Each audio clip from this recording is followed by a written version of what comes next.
Imagine por um momento.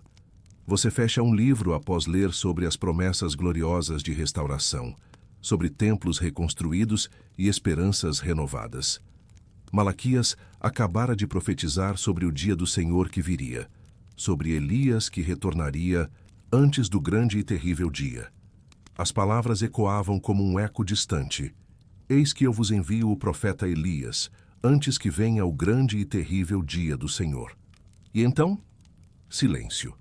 Um silêncio que duraria 400 anos.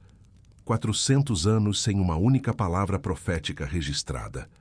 400 anos onde os céus pareciam estar lacrados, onde Deus parecia ter se retirado para as sombras da história. Mas será que realmente se retirou? Esta é a história dos anos perdidos, dos séculos esquecidos, do período que os estudiosos chamam de período intertestamentário.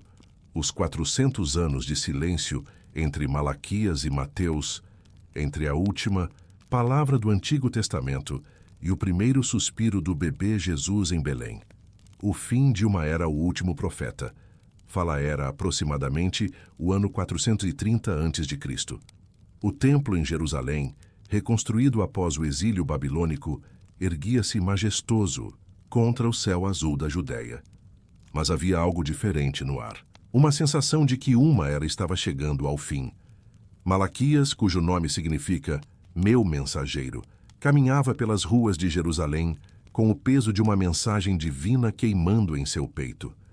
Ele não sabia, mas seria o último dos profetas, canônicos a falar ao povo de Israel por séculos.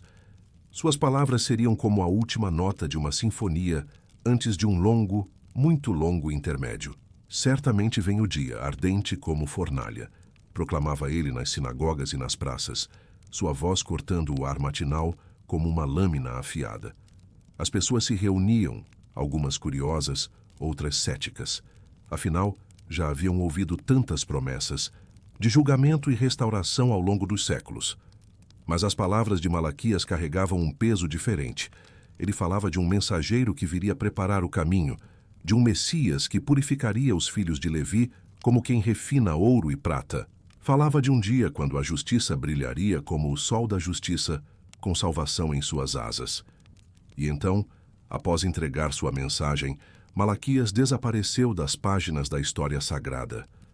Não sabemos como ele morreu, onde foi sepultado, ou o que aconteceu com ele nos seus últimos dias.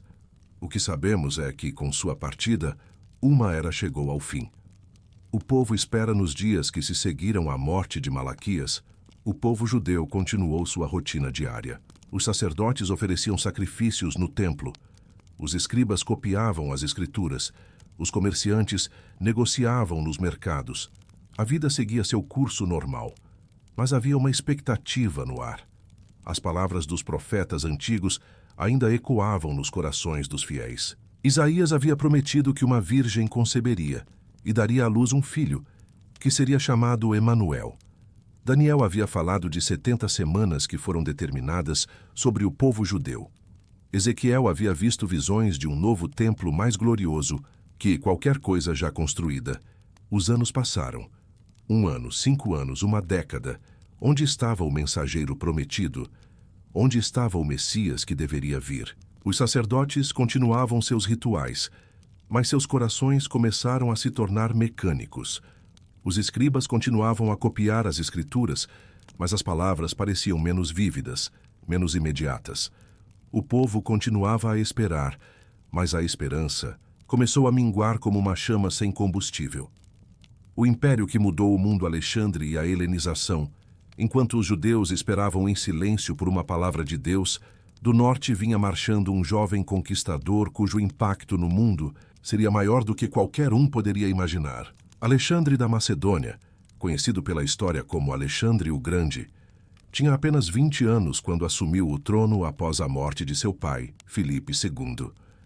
Mas Alexandre não era apenas um conquistador militar. Ele era um visionário cultural. Educado pelo grande filósofo Aristóteles, Alexandre carregava consigo não apenas espadas e lanças, mas também a cultura grega, a filosofia, a arte, a língua, o modo de vida helênico. Em 334 a.C., Alexandre cruzou o Helesponto com um exército de cerca de 35.000 homens, iniciando uma campanha que mudaria para sempre o mapa do mundo antigo. Em uma série de batalhas brilhantes, Granicos, Issus, Gaugamela, ele derrotou o poderoso Império Persa, que havia dominado o Oriente Médio por mais de 2 séculos. Em 332 a.C., Alexandre chegou às fronteiras da Terra Santa. Mas, surpreendentemente, sua conquista da Judéia foi relativamente pacífica. Segundo o historiador judeu Joséfo, quando Alexandre se aproximou de Jerusalém, o sumo sacerdote Jadua saiu para encontrá-lo vestido em seus trajes sagrados. Alexandre, impressionado pela dignidade e solenidade do encontro, poupou a cidade e concedeu aos judeus o direito de viver segundo suas próprias leis. O legado cultural, a conquista de Alexandre não foi apenas militar, foi cultural. Onde quer que suas tropas marchassem, elas deixavam para trás cidades construídas segundo o modelo grego, teatros onde se representavam as tragédias de Sófocles e Eurípides, ginásios onde os jovens se exercitavam nus segundo a tradição helênica, e escolas onde se ensinava a filosofia de Platão e Aristóteles. O grego tornou-se a língua franca do mundo civilizado. Um comerciante em Alexandria podia se comunicar com um filósofo em Atenas, um soldado em Antioquia e um escriba em Jerusalém, todos falando o mesmo idioma. Esta unificação linguística seria crucial para a futura propagação do cristianismo. Para os judeus, a helenização trouxe oportunidades e desafios. Por um lado, muitos jovens judeus ficaram fascinados pela cultura grega. A filosofia, a literatura, o atletismo, tudo isso parecia excitante e moderno, comparado às antigas tradições judaicas. Por outro lado, os líderes religiosos viam com preocupação crescente essa influência cultural estrangeira. A língua grega começou a penetrar até mesmo nos círculos religiosos judaicos. Muitos judeus da diáspora, aqueles que viviam espalhados pelo império, começaram a perder a fluência no hebraico e aramaico. Isto criou a necessidade de traduzir as escrituras sagradas para o grego. A Septuaginta, as escrituras em nova língua por volta de 280 a.C., na grande cidade de Alexandria, no Egito, começou um projeto que teria consequências profundas para a história da Bíblia. O rei Ptolomeu II Filadelfo, um dos sucessores de Alexandre que governava o Egito, desejava ter uma cópia das leis judaicas em sua famosa biblioteca. Segundo a tradição registrada na Carta de Aristéias, Ptolomeu enviou embaixadores a Jerusalém, pedindo ao sumo sacerdote que enviasse estudiosos capazes de traduzir as escrituras hebraicas para o grego. 72 eruditos, 6 de cada uma das 12 tribos de Israel, foram selecionados para esta tarefa monumental. Os tradutores foram instalados na ilha de Faros, próxima a Alexandria, onde trabalharam por 72 dias para completar a tradução. A lenda diz que, trabalhando separadamente, todos chegaram exatamente à mesma tradução, um milagre que confirmava a inspiração divina do trabalho. A tradução ficou conhecida como Septuaginta, LXX, uma referência aos 70. Tradutores. Esta versão grega das Escrituras tornou-se a Bíblia dos judeus de língua grega, espalhados por todo o Império. Mais tarde, seria também a versão primariamente usada pelos apóstolos cristãos quando citavam o Antigo Testamento. A Septuaginta incluía não apenas os livros que hoje consideramos canônicos no Antigo Testamento, mas também vários outros escritos. Os livros deuterocanônicos ou apócrifos, como Tobias, Judite, Sabedoria de Salomão, Eclesiástico, Baruque e os livros dos Macabeus. A morte de Alexandre e a divisão do mundo um império sem herdeiro. Em junho de 323 a.C., na cidade de Babilônia, Alexandre o Grande jazia em seu leito de morte. Tinha apenas 32 anos, mas havia conquistado um império que se estendia da Grécia até a Índia, da Líbia ao Cáucaso. Nas poucas horas que lhe restavam de vida, seus generais se aglomeravam ao redor da cama, esperando ansiosamente por suas últimas palavras. "A quem deixas o reino?" perguntaram-lhe. Alexandre, com a voz já fraca, sussurrou uma resposta que seria interpretada de diferentes formas: ao mais forte ou ao mais digno. Algumas versões dizem que ele simplesmente tirou o anel real do dedo e o entregou a Perdicas, um de seus comandantes mais próximos. Mas Alexandre não tinha herdeiros competentes. Seu meio-irmão, Filipe III Arrideu, era mentalmente incapacitado. Seu filho com Roxana, Alexandre IV, era apenas uma criança. O vasto império que ele havia forjado com sangue e genialidade estava prestes a se despedaçar. A Guerra dos Diádocos. Imediatamente após a morte de Alexandre, seus generais, conhecidos como Diádocos, sucessores, começaram uma série de guerras brutais pela divisão do império. Estas guerras duraram mais de 40 anos e resultaram na morte de praticamente todos os membros da família real macedônica. Perdicas tentou manter o império unido, servindo como regente, mas foi assassinado em 321 a.C. Outros generais, como Antígono, Cassandro, Lisímaco, Seleuco e Ptolomeu, lutaram ferozmente por pedaços do império. As alianças se formavam e se desfaziam com rapidez desnorteante. Roxana e seu filho Alexandre IV fugiram de um lugar para outro, sempre em perigo.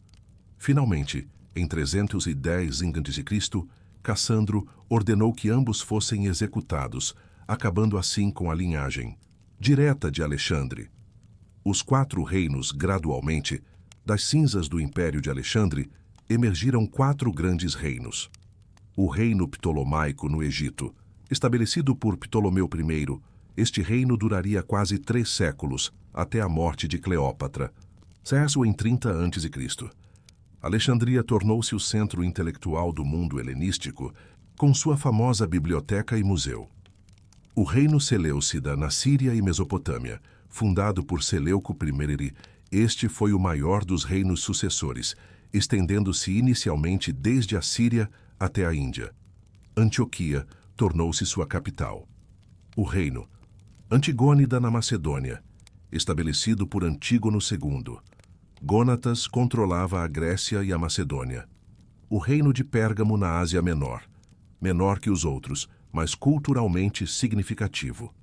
Para o povo judeu, os reinos mais importantes eram o Ptolomaico e o Seleucida, pois a Terra Santa ficava entre eles, uma pequena província que passaria do controle de um para o outro ao longo dos séculos. Sob os Ptolomeus, a Idade de Ouro silenciosa Jerusalém, sob o sol do Egito por mais de um século, de aproximadamente 301 a 198 a.C., a Judéia permaneceu sob o controle dos Ptolomeus do Egito.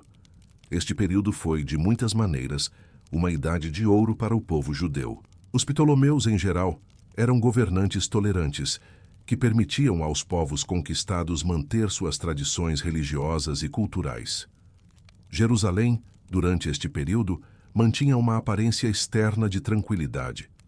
O templo funcionava normalmente, com seus sacrifícios diários, suas festas anuais, seus rituais solenes. Os sacerdotes cumpriam suas funções, os levitas cantavam seus salmos, e o povo vinha de toda a Judéia para as grandes celebrações.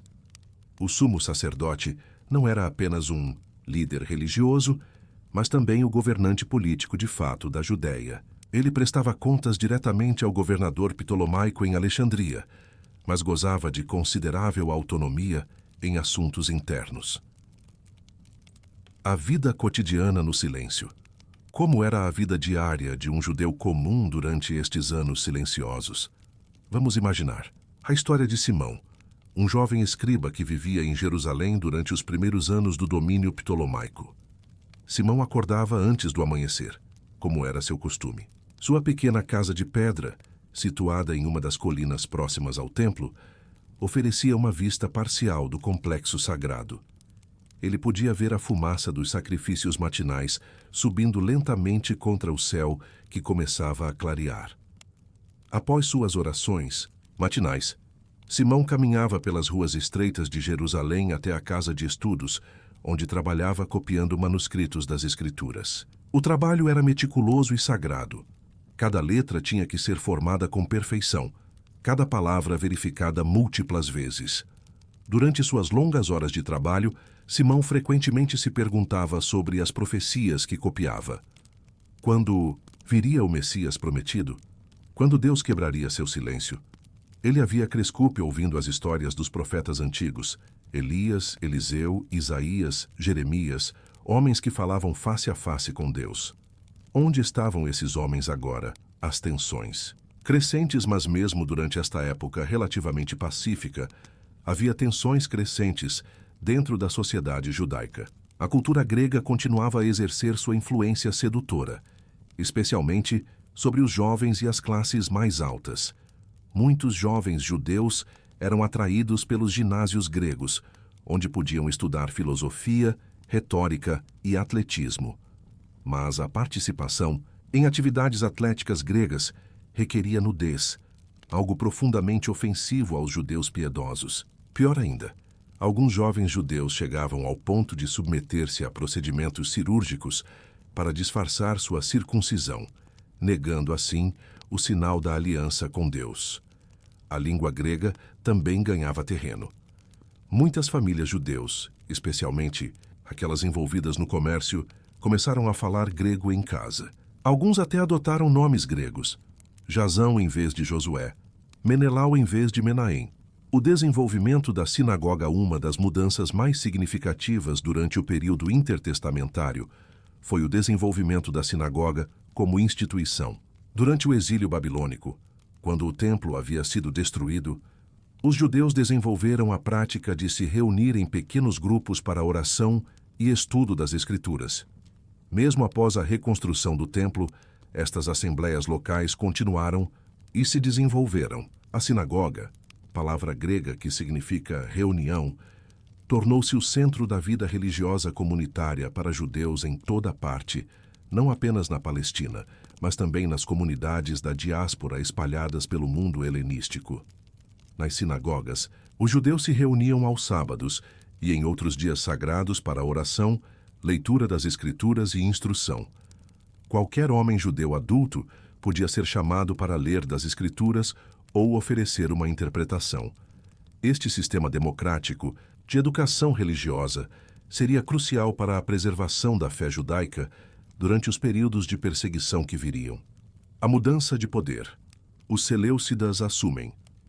Batalha de Panias em 198 a.C., nas proximidades da cidade de Panias, moderna Banias, perto das fontes do Rio Jordão, duas grandes forças militares se enfrentaram em uma batalha que mudaria o destino da Terra Santa.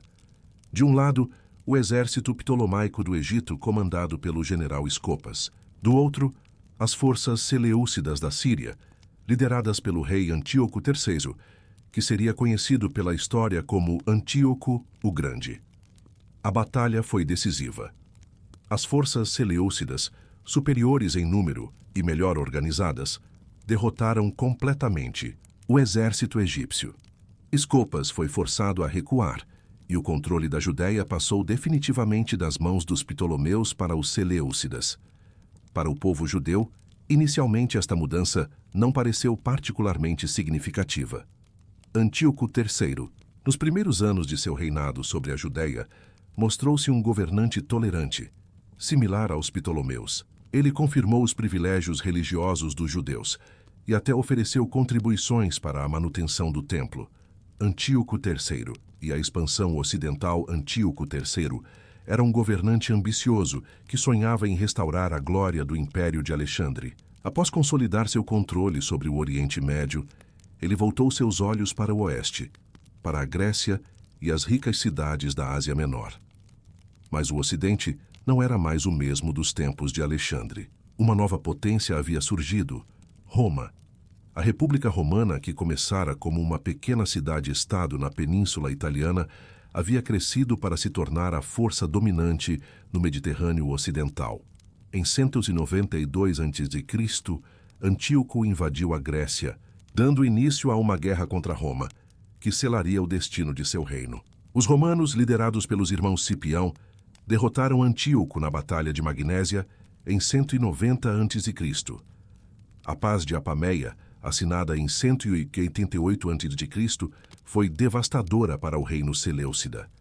Antíoco foi forçado a pagar uma indenização enorme, 15.000 talentos de prata, uma quantia astronômica para a época. Ele também teve que entregar sua frota naval, seus elefantes de guerra e entregar reféns, incluindo seu próprio filho, o futuro Antíoco IV. A crise financeira e a busca por tesouros, a indenização imposta por Roma, criou uma crise financeira crônica no reino Seleucida.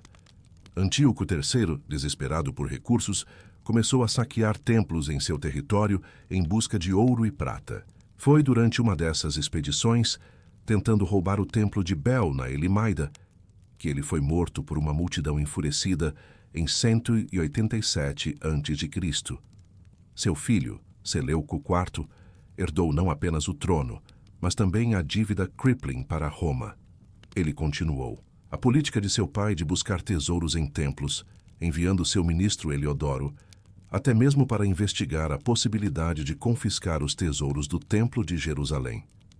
Segundo o relato no livro apócrifo de 2 Macabeus, Heliodoro chegou a Jerusalém com a intenção de saquear o templo, mas foi misteriosamente impedido por uma visão angélica. Seja qual for a verdade histórica por trás desta narrativa, ela reflete a crescente pressão financeira que os governantes seleucidas exerciam sobre seus súditos, incluindo os judeus.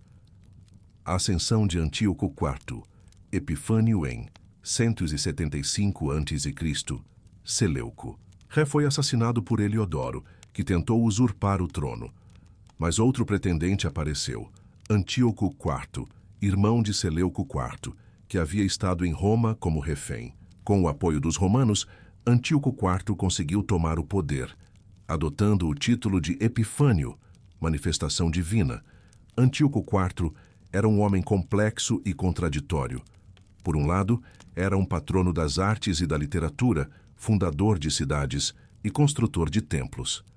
Por outro lado, era instável emocionalmente, caprichoso e dado a ataques de fúria. Seus súditos, às vezes, o chamavam de Epímanes, louco, em vez de Epifânio. Ele herdou de seus predecessores não apenas o reino, mas também a dívida para Roma e a necessidade desesperadora de recursos financeiros. Mais importante ainda, ele tinha uma visão particular de seu papel como rei. Ele se via não apenas como um governante político, mas como uma manifestação divina, um Deus vivo na terra. Esta combinação de necessidade financeira, instabilidade, emocional e megalomania religiosa criaria uma tempestade perfeita que quebraria de uma vez por todas o silêncio que havia pairado sobre Israel por mais de 2 séculos. Tempestade se forma. A crise do sumo sacerdócio Onias III, um sumo sacerdote piedoso. No início do reinado de Antíoco IV, o sumo sacerdote em Jerusalém era Onias III, um homem descrito pelos registros contemporâneos como piedoso, íntegro e zeloso pela lei de Deus. Onias representava a tradição judaica conservadora, opondo-se firmemente à helenização crescente da sociedade judaica. Onias III havia servido fielmente durante os últimos anos do domínio ptolomaico e continuara em seu posto durante a transição para o controle seleucida. Ele mantinha a ordem no templo, garantia que os sacrifícios fossem oferecidos corretamente e resistia às pressões culturais gregas que ameaçavam a pureza da fé judaica. Mas Onias enfrentava crescente oposição de dentro de sua própria comunidade. Muitos judeus das classes altas haviam abraçado a cultura helênica e viam o conservadorismo de Onias como um obstáculo ao progresso e à modernização. Simão, o provocador, entre os opositores de Onias estava um homem chamado Simão, que servia como administrador do templo. Simão pertencia ao partido helenizante e estava frustrado com o que ele via como a resistência retrógrada de Onias às mudanças necessárias.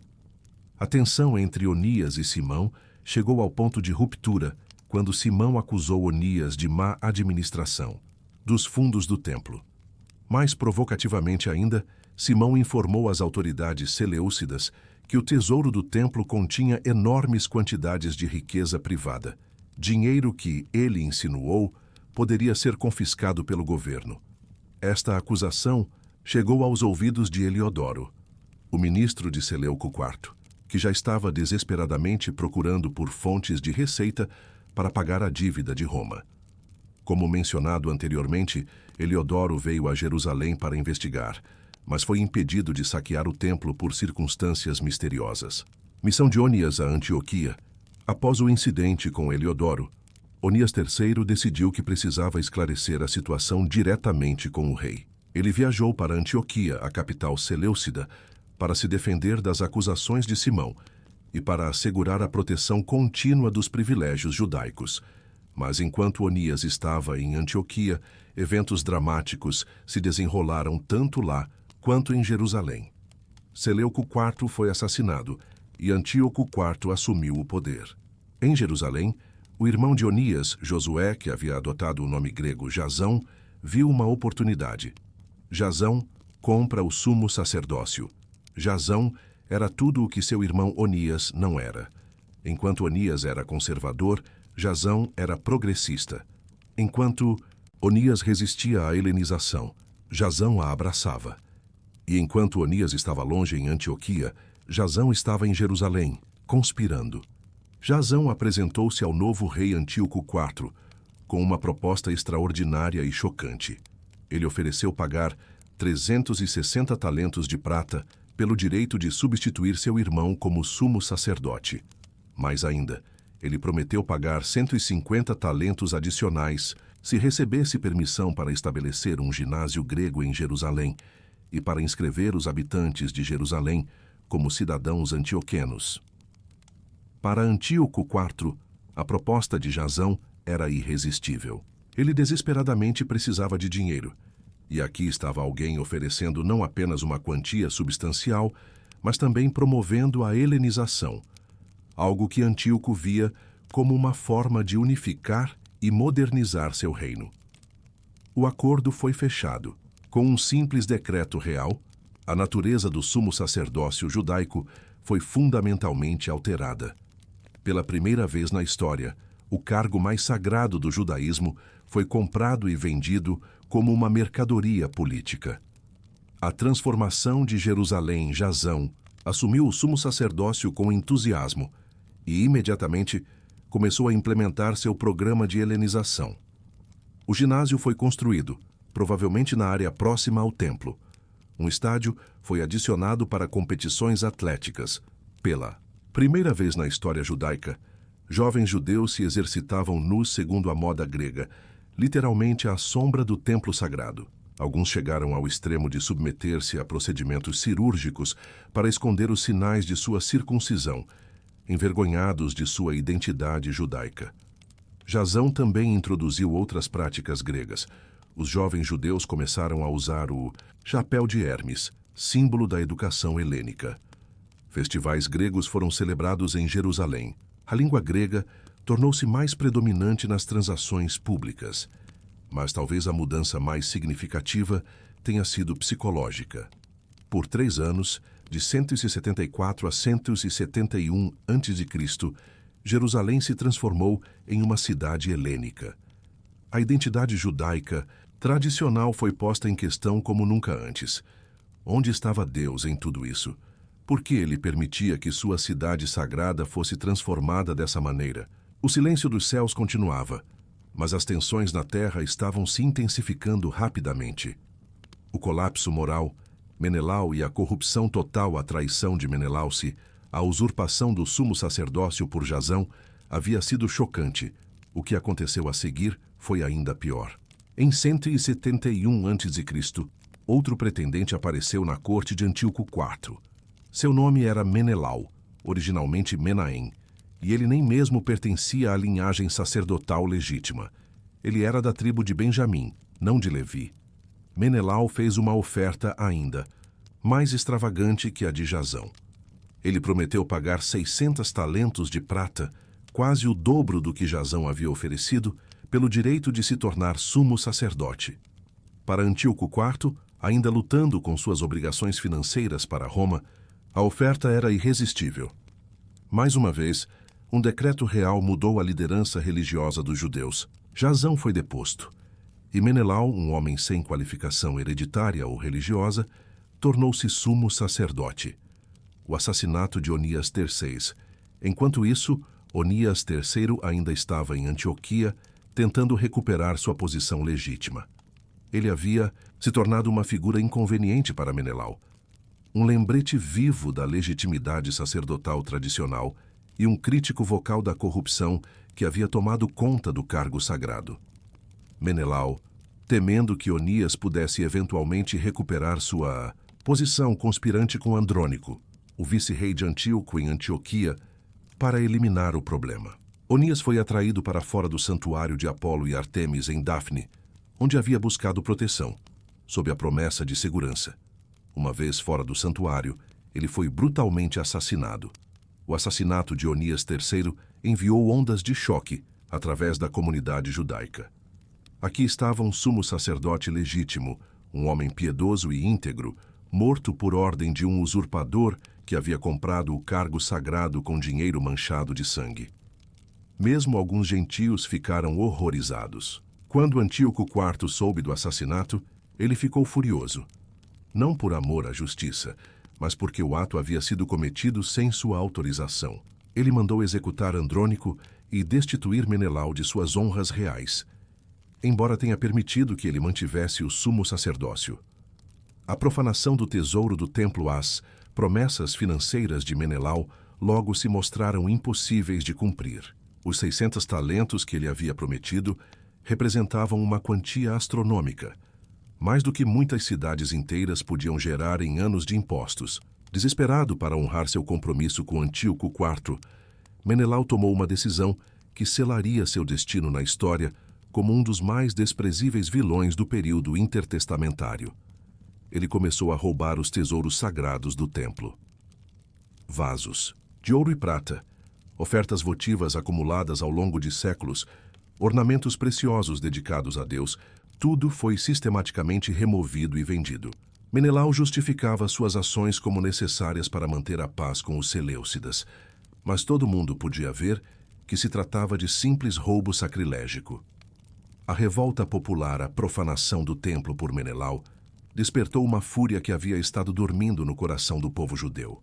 Pela primeira vez em décadas, os judeus comuns se uniram em protesto contra seus líderes corruptos. Manifestações eclodiram nas ruas de Jerusalém.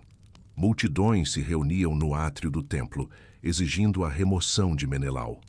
Alguns dos tesouros roubados foram reconhecidos sendo vendidos em Tiro e outras cidades fenícias, causando ainda mais indignação. A situação ficou tão tensa que Menelau foi forçado a fugir de Jerusalém, deixando seu irmão Lisímaco como deputado. Mas Lisímaco continuou as políticas de seu irmão, roubando ainda mais tesouros do templo. Finalmente, o povo não conseguiu mais suportar. Uma multidão de cerca de 3.000 pessoas atacou Lisímaco e seus seguidores perto do tesouro do templo. Na luta que se seguiu, Lisímaco foi morto e muitos dos tesouros foram recuperados. O julgamento em Tiro à morte de Lisímaco forçou uma intervenção real. Antíoco IV enviou 3 representantes do Sinédrio judaico para apresentar o caso do povo contra Menelau perante o rei em Tiro. Mas Menelau tinha recursos que o povo não possuía. Ele subornou Ptolomeu, filho de Dorímenes, um dos conselheiros próximos de Antíoco. Ptolomeu intercedeu em favor de Menelau e o rei decidiu manter o sumo sacerdote corrupto em seu cargo. Os 3 representantes do povo, que haviam corajosamente vindo apresentar o caso contra Menelau, foram executados por ordem do rei. Esta injustiça flagrante apenas intensificou o ódio popular contra Menelau e contra o regime seleucida em geral. A segunda campanha egípcia e o rumor da morte de Antíoco. Cres invade o Egito em 169 a.C. Antíoco IV lançou sua segunda campanha militar contra o Egito ptolomaico. Ele havia invadido o Egito uma vez antes, em 170 a.C., com sucesso considerável, chegando até Mênfis e capturando o jovem rei Ptolomeu VI. Mas os romanos haviam observado com crescente preocupação o crescimento do poder seleucida. Eles não tinham intenção de permitir que Antíoco conquistasse o Egito e controlasse todo o Mediterrâneo Oriental. Durante a segunda campanha, quando Antíoco estava às portas de Alexandria, uma delegação romana chegou com uma mensagem definitiva. O senador Popílio Laenas, que havia sido amigo de Antíoco durante sua juventude em Roma, encontrou-se com o rei Seleucida e entregou-lhe um ultimato do Senado romano: retirar-se imediatamente do Egito ou enfrentar uma guerra com Roma. A famosa cena que se seguiu tornou-se lendária. Antíoco pediu tempo para considerar a demanda romana. Popílio pegou um bastão e desenhou um círculo na areia ao redor de Antíoco, dizendo: antes de sair deste círculo, dê-me uma resposta para levar ao Senado. Antíoco, lembrando-se do que havia acontecido com seu pai na guerra contra Roma, não teve escolha senão aceitar. Ele retirou-se do Egito, mas estava furioso e humilhado. O rumor fatal. Enquanto Antíoco estava no Egito, um rumor começou a se espalhar por Jerusalém. O rei havia morrido na campanha. Para muitos judeus, especialmente aqueles que se opunham ao regime helenizante de Menelau, este rumor pareceu uma resposta às orações. Jasão, o ex-sumo sacerdote que havia sido deposto por Menelau, viu uma oportunidade. Ele reuniu cerca de 1000 seguidores e atacou Jerusalém, esperando retomar o sumo sacerdócio. A cidade foi tomada de assalto. Menelau foi forçado a buscar refúgio na cidadela, enquanto Jasão e seus homens controlavam as ruas. Por um breve momento, pareceu que a ordem tradicional poderia ser restaurada, mas Jasão cometeu um erro fatal. Embora ele tivesse vindo para libertar Jerusalém de Menelau, ele tratou a operação como uma conquista militar. Seus homens saquearam a cidade e mataram muitos habitantes, incluindo alguns que na verdade os apoiavam. Esta brutalidade alienou muitos dos simpatizantes potenciais de Jasão. Quando ficou claro que Antíoco não havia morrido e que provavelmente retornaria, o apoio popular a Jasão evaporou. Ele foi forçado a fugir para a Transjordânia, onde eventualmente morreu no exílio. A fúria de Antíoco, quando Antíoco IV soube do que havia acontecido em Jerusalém, sua fúria foi incandescente. Ele havia acabado de sofrer uma humilhação devastadora nas mãos dos romanos, e agora descobria que seus súditos judaicos haviam se revoltado, pensando que ele estava morto. Para Antíoco, isto não era apenas uma rebelião política, era uma afronta pessoal. Ele havia se declarado uma manifestação divina, e agora estes judeus ousavam celebrar sua suposta morte e derrubar o governante que ele havia instalado. No outono de 169 a.C., Antíoco marchou para Jerusalém com um exército. Ele não veio como um governante buscando restaurar a ordem. Ele veio como um Deus ofendido buscando vingança. A primeira profanação do templo. Quando Antíoco chegou a Jerusalém, ele foi diretamente ao templo. Acompanhado por Menelau, que estava desesperado para recuperar o favor real, Antíoco entrou no Santo dos Santos, o lugar mais sagrado do judaísmo, onde apenas o sumo sacerdote poderia entrar e, apenas uma vez por ano, no dia da expiação. Para os judeus presentes, a cena foi de horror indescritível. Um gentio incircunciso, um homem que se declarava Deus pisando no lugar mais sagrado de sua religião, com o próprio sumo sacerdote corrupto servindo como seu guia. Antíoco não se contentou apenas em profanar o templo com sua presença. Ele sistematicamente roubou todos os tesouros sagrados que ainda restavam: o altar de ouro, o candelabro de 7 braços, a mesa dos pães da proposição, os vasos de libação, tudo. Segundo o relato em 1 Macabeus, ele levou 1.800 talentos em ouro e prata do templo. Para colocar isto em perspectiva, esta quantia representava mais do que muitas cidades inteiras podiam produzir em décadas. Mas o roubo não foi o fim. Antíoco ordenou um massacre em Jerusalém que seria lembrado por gerações. Homens, mulheres e crianças foram mortos indiscriminadamente. Segundo algumas fontes, 80.000 pessoas foram mortas ou vendidas como escravas. As mulheres e crianças sobreviventes foram capturadas e vendidas nos mercados de escravos. Famílias inteiras foram destruídas. Bairros inteiros de Jerusalém ficaram desertos. Antíoco emitiu um decreto proibindo o culto judaico. O templo foi fechado. Os sacrifícios foram suspensos. A cidade, que havia sido o centro espiritual do judaísmo por séculos, tornou-se um lugar de desolação. Enquanto Antíoco retornava para Antioquia com seus tesouros roubados, ele deixou para trás uma Jerusalém ferida e ensanguentada. Mas ele ainda não havia terminado. O pior ainda estava por vir.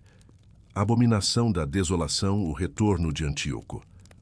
2 anos depois, em 167 a.C., Antíoco IV decidiu resolver o problema judaico de uma vez por todas. Ele não estava mais interessado em simplesmente helenizar os judeus. Ele queria erradicar completamente o judaísmo como religião.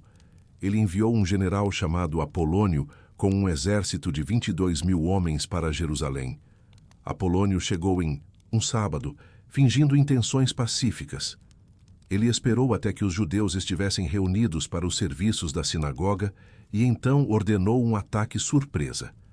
Milhares de judeus foram mortos. Os sobreviventes fugiram para as montanhas ou se esconderam em cavernas.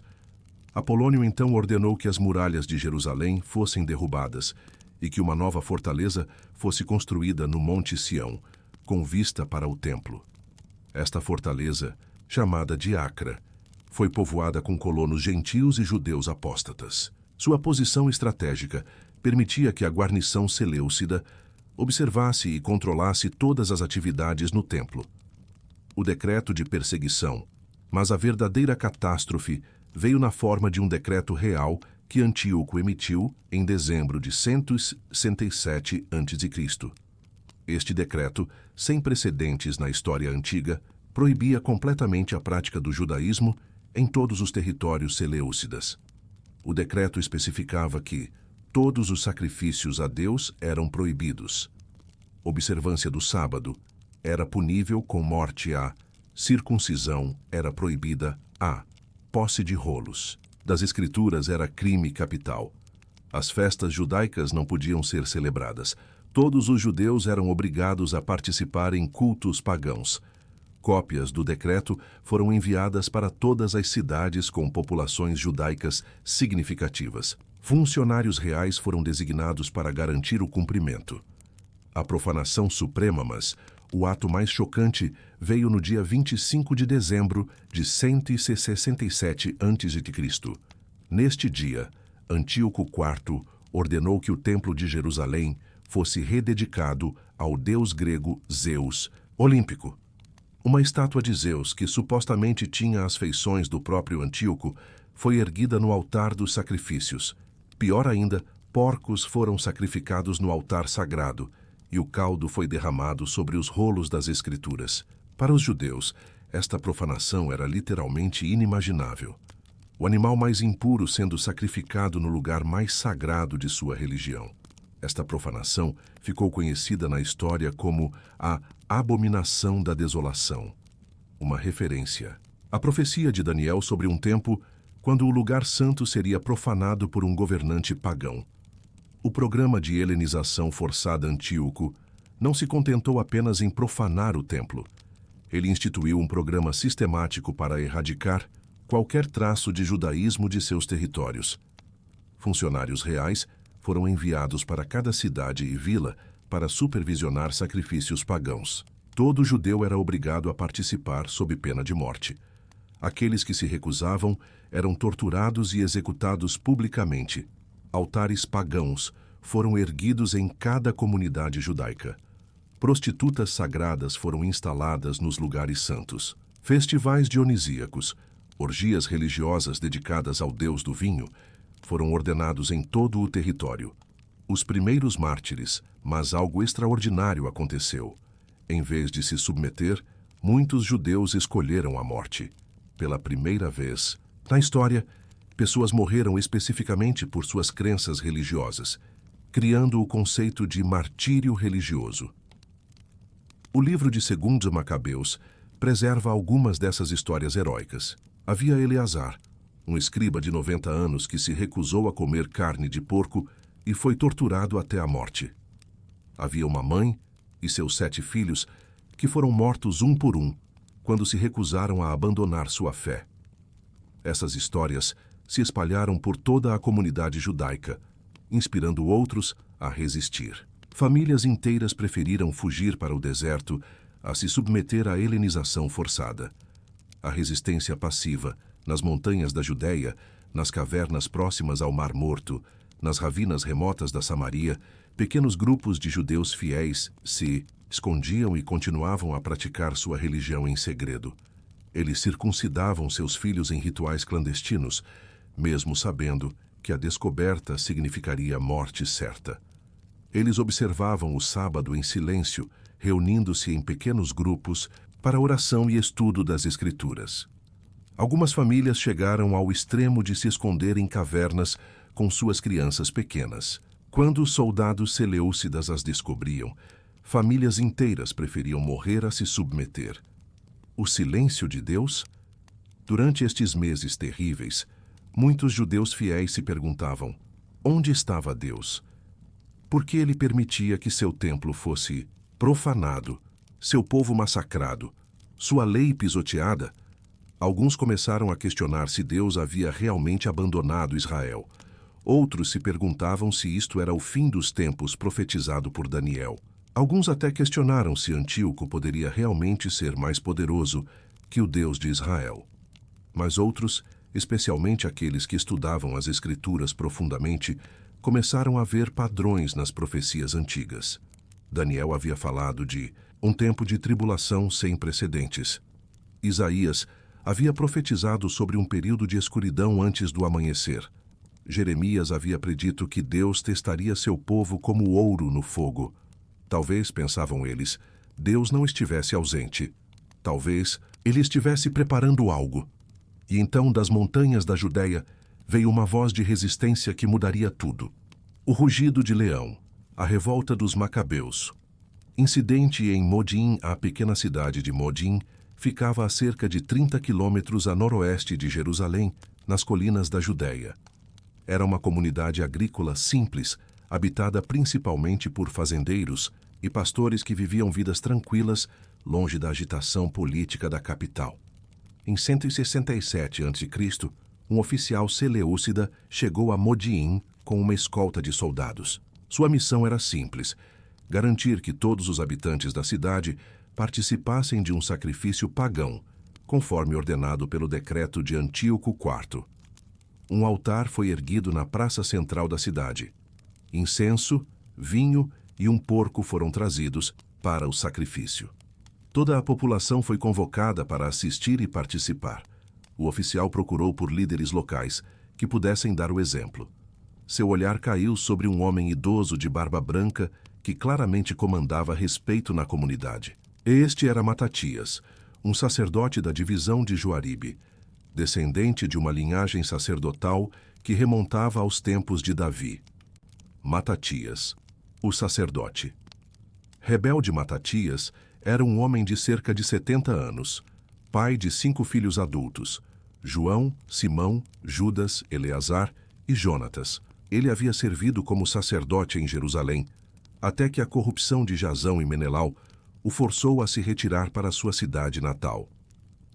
O oficial seleucida aproximou-se de Matatias com uma proposta que ele considerava generosa. Você é um líder, honrado e influente nesta cidade, disse ele. Venha primeiro e faça o que o rei ordenou, como já fizeram todos os gentios e os homens de Judá e os que permaneceram em Jerusalém. Assim você e seus filhos serão contados entre os amigos do rei, e você e seus filhos serão honrados com prata e ouro e muitos presentes. Matatias olhou para o oficial, depois para o altar pagão, depois para sua comunidade reunida. Sua voz, quando finalmente falou, foi clara e firme. Mesmo que todas as nações que estão sob o domínio do rei o obedeçam, abandonando cada uma a religião de seus pais e escolhendo obedecer aos mandamentos dele, eu, meus filhos e meus irmãos, andaremos na aliança de nossos pais. Deus nos livre de abandonar a lei e os preceitos. Não obedeceremos às palavras do rei, desviando-nos de nossa religião, nem para a direita nem para a esquerda. O momento decisivo. Enquanto Matatias falava, Um judeu da multidão, talvez temendo represálias ou genuinamente convencido de que a resistência era inútil, aproximou-se do altar para oferecer o sacrifício ordenado. Foi neste momento que algo dentro de Matatias explodiu. Toda a frustração, toda a raiva, toda a dor que ele havia sentido durante os anos de profanação e perseguição concentrou-se em um único momento de fúria justa. Ele correu até o altar, matou o judeu apóstata sobre o próprio altar, e então se voltou contra o oficial Seleucida, matando-o também. Seus filhos, vendo o que o pai havia feito, atacaram os soldados da escolta. Quem for zeloso da lei e quiser manter a aliança, que me siga, gritou Matatias. Então ele e seus filhos fugiram para as montanhas, deixando para trás suas casas, suas terras, suas posses, tudo. A chamada às armas nas montanhas. Matatias não ficou sozinho por muito tempo. A notícia do que havia acontecido em Modim se espalhou rapidamente por toda a Judéia. Para muitos judeus que haviam estado vivendo em desespero silencioso, o ato de Matatias foi como um raio de esperança em uma noite escura. Famílias inteiras abandonaram suas casas para se juntar a Matatias. Jovens que haviam se escondido em cavernas desceram das montanhas. Sacerdotes que haviam se recusado a servir no templo profanado vieram oferecer seus serviços.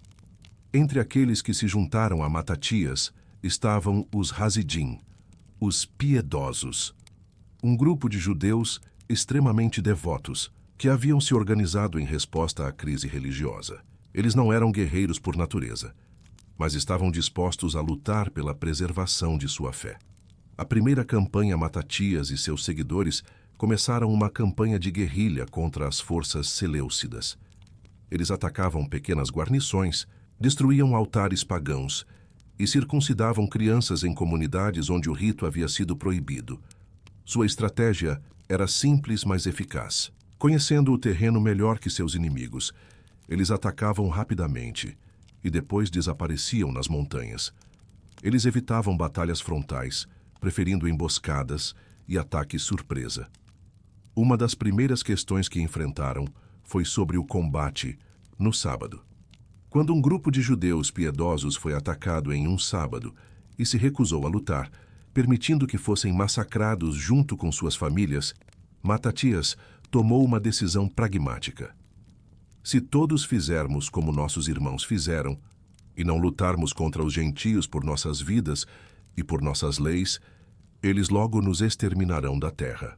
Assim, ele estabeleceu o princípio de que era permitido lutar em defesa própria no sábado. Uma decisão que seria crucial para a sobrevivência da revolta. A morte de Matatias liderou a revolta por aproximadamente 1 ano. Mas a idade e o estresse da guerra de guerrilha cobraram seu preço. Em 166 a.C., percebendo que sua morte estava próxima, ele reuniu seus filhos para uma última conversa. Agora, meus filhos, disse ele, sejam zelosos pela lei e deem suas vidas pela aliança de nossos pais. Lembrem-se das obras que nossos pais fizeram em suas gerações, e vocês receberão grande glória e um nome eterno. Ele passou em revista os heróis da fé: Abraão, José, Finéias, Josué, Calebe, Davi, Elias, Daniel. Cada um havia enfrentado seus próprios desafios e havia permanecido fiel. Então ele designou seus sucessores. Simão, seu segundo filho, seria o conselheiro da família, pois ele é um homem de sabedoria. Mas Judas, o terceiro filho, seria o comandante militar. Judas Macabeu foi um guerreiro poderoso desde sua juventude. Ele será o líder de seu exército e travará a batalha do povo. O legado de Matatias morreu como havia vivido. Um homem de princípios que preferiu a resistência à submissão. Seu corpo foi enterrado no túmulo de sua família, em Modim, e todo o Israel o lamentou grandemente. Mas sua morte não foi o fim da revolta. Foi o começo de uma nova fase. O comando passou para Judas, que seria conhecido pela história como Judas Macabeu, o Martelo. Sob sua liderança, o que havia começado como uma revolta desesperada de um velho sacerdote se transformaria em uma das mais extraordinárias campanhas militares da história antiga. Pela primeira vez em 400 anos, o silêncio estava sendo quebrado, não por uma voz profética dos céus, mas pelo som de armas nas montanhas da Judéia. Judas Macabeu, o martelo de Deus, o jovem. Comandante Judas, o terceiro filho de Matatias, tinha cerca de 25 anos quando assumiu o comando da revolta. Ele era diferente do pai, onde Matatias havia sido movido pela paixão religiosa. Judas combinava fervor espiritual com genialidade militar. Seu apelido, Macabeu, tem várias explicações possíveis. Alguns dizem que vem da palavra aramaica, macaba, que significa martelo, uma referência à sua eficácia em martelar os inimigos. Outros sugerem que deriva das iniciais das palavras hebraicas Mikamot Abaelim e HVH, quem é como tu entre os deuses, ó Senhor. Um grito de guerra que seus soldados usavam. Judas herdou do pai não apenas o comando da revolta, mas também uma situação militar desesperadora. Suas forças consistiam em talvez 2.000 homens mal armados, escondidos nas montanhas e cavernas da Judéia. Contra eles estava o poderoso exército seleucida, com milhares de soldados profissionais, cavalaria e até elefantes de guerra. A estratégia da sobrevivência. Judas rapidamente percebeu que nunca poderia vencer uma guerra convencional contra os seleucidas. Ele desenvolveu uma estratégia baseada em 3 princípios fundamentais. Mobilidade. Suas forças se moveriam constantemente, nunca permanecendo em um lugar tempo suficiente para serem cercadas. Conhecimento do terreno. Utilizariam seu conhecimento íntimo das montanhas, desfiladeiros e cavernas da Judéia para emboscar os inimigos. Apoio popular. Dependeriam do apoio da população local para suprimentos, informações e recrutas. Mas Judas também tinha algo que seus inimigos não tinham, uma causa pela qual seus homens estavam dispostos a morrer. Eles não lutavam por território ou riqueza, mas pela preservação de sua fé e identidade. A Batalha de Apolônia. A primeira grande vitória de Judas veio contra a Apolônia, o general Seleucida que havia massacrado Jerusalém 2 anos antes. Apolônia havia sido enviado com uma força significativa para caçar os rebeldes nas montanhas. Judas permitiu que Apolônia penetrasse profundamente no território montanhoso da Judéia, estendendo suas linhas de suprimento e comunicação. Então ele atacou com uma emboscada clássica, usando o terreno acidentado para neutralizar a vantagem numérica dos seleucidas. Apolônia foi morto na batalha, e Judas tomou sua espada, que ele usaria pelo resto de sua carreira militar. Mas, importante ainda, ele capturou uma grande quantidade de armas e suprimentos, equipando melhor seus homens. A vitória teve um efeito psicológico tremendo. Apolônia havia sido considerado invencível, o homem que havia conquistado Jerusalém. Sua morte nas mãos de rebeldes judeus enviou ondas de choque através do Império Seleucida e inspirou mais judeus a se juntarem à revolta. A campanha de Seron Antíoco IV, furioso com a morte de Apolônia, enviou um exército ainda maior sob o comando de Seron, comandante do exército da Síria. Seron era um general experiente que havia lutado nas campanhas egípcias de Antíoco.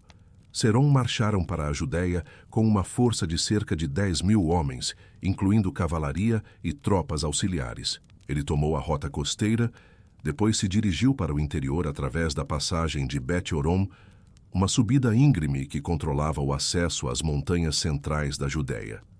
Judas, com apenas cerca de 3.000 homens, esperou Seron na passagem. Seus soldados estavam nervosos. Nunca haviam enfrentado uma força tão grande. Como poderemos, sendo tão poucos, lutar contra uma multidão tão grande e forte? Perguntaram eles. Além disso, estamos enfraquecidos por jejum hoje. Judas respondeu com palavras que se tornariam famosas. É fácil para muitos serem entregues nas mãos de poucos. E não há diferença diante do Deus do céu entre livrar com muitos ou com poucos, pois a vitória na batalha não depende do tamanho do exército, mas a força vem do céu. A vitória em Bet-Horoma, Batalha de Bet-Horon, foi um exemplo clássico de como o terreno pode ser mais importante que números. Judas posicionou seus homens nas alturas rochosas acima da passagem, permitindo que a vanguarda de Serom passasse antes de atacar. Quando o ataque veio, foi devastador. Rochas e flechas choveram sobre os seleucidas da passagem apertada. Serom foi morto cedo na batalha, e suas tropas, presas na passagem sem espaço para manobrar, entraram em pânico. A perseguição continuou até as planícies costeiras. 800 soldados seleucidas foram mortos, incluindo a maioria dos oficiais. O resto fugiu para a Filístia. Novamente, Judas capturou uma enorme quantidade de equipamento militar. Mais importante ainda, ele havia demonstrado que grandes exércitos seleucidas podiam ser derrotados por táticas inteligentes e terreno favorável. A reação de Antíoco às notícias das derrotas em Apolônia e Bet-Horon chegaram a Antíoco IV, enquanto ele estava planejando uma campanha contra os partas no Miro Leste. Ele percebeu que a revolta judaica havia se tornado uma ameaça séria, que requeria atenção imediata. Mas Antíoco também enfrentava problemas financeiros crônicos. As indenizações para Roma continuavam a drenar o tesouro real, e as campanhas militares eram caras. Ele precisava dos recursos das províncias orientais para financiar uma campanha maior contra os judeus.